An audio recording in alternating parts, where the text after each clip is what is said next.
I've said this time and time again. SA allegations are so serious. And with a lot of times, people are guilty in the court of public opinion before anything. The damage is outstanding a lot of times. And I've always said, if it's determined that someone lies about SA, they need to be prosecuted to the fullest extent of the law.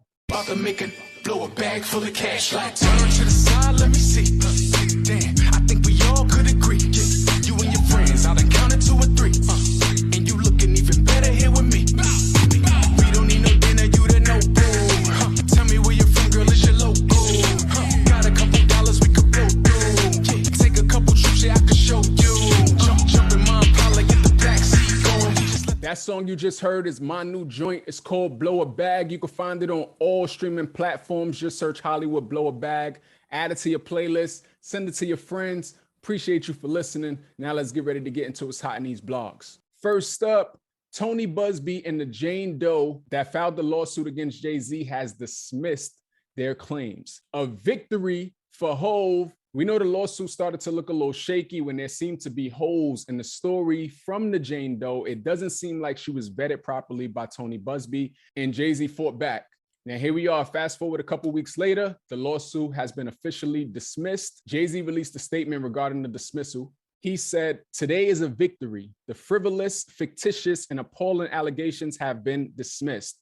The civil suit was without merit and never going anywhere.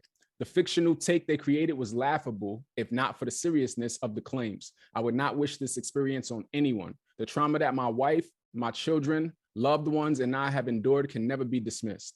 This 1-800 lawyer gets to file a suit hiding behind Jane Doe, and when they quickly realize that the money grab is going to fail, they get to walk away with no repercussions. The system has failed. The court must protect victims, of course, while with the same ethical responsibility, the court must protect the innocent from being accused without a shred of evidence. May the truth prevail for all victims and those falsely accused equally." Signed, Sean Carter. And I couldn't agree more. I've said this time and time again. SA allegations are so serious. And with a lot of times, people are guilty in the court of public opinion before anything. The damage is outstanding a lot of times. And I've always said, if it's determined that someone lies about SA, they need to be prosecuted to the fullest extent of the law because of how serious those claims are. And when I first heard that the lawsuit was dismissed, I was like, that's what's up. And I was saying also that I feel like Jay Z needed to file his own lawsuit against Tony Buzbee and the Jane Doe. And before I came on to record today, that's exactly what happened. Jay Z has filed the lawsuit against Tony Buzbee. And part of the reason he said in the lawsuit, I felt that Mr. Buzbee was placing a gun to my head, that I either bow to his demands or endure personal and financial ruin. Another part that's included in the lawsuit, Jay Z said he believes Tony Buzbee purposely filed the lawsuit on the eve of Blue Ivy's big movie premiere. You know, she was starring in the Mufasa, the Lion King, and the premiere was about to happen the following day after the lawsuit was filed. So Jay Z says, quote, "To put me in a position of having to choose between supporting my daughter or hiding to avoid the negative press." I got some friends too that when this happened, they was like, they feel bad for Blue because they felt like that lawsuit was overshadowing her big moment. And maybe it did. So we'll see what happens with this. Now the tables have turned. Now it's Jay Z, the one that has filed the lawsuit. Let's see what happens. Let's move on. What else is hot in these blogs? I want to talk about these confirmation hearings that's been going on.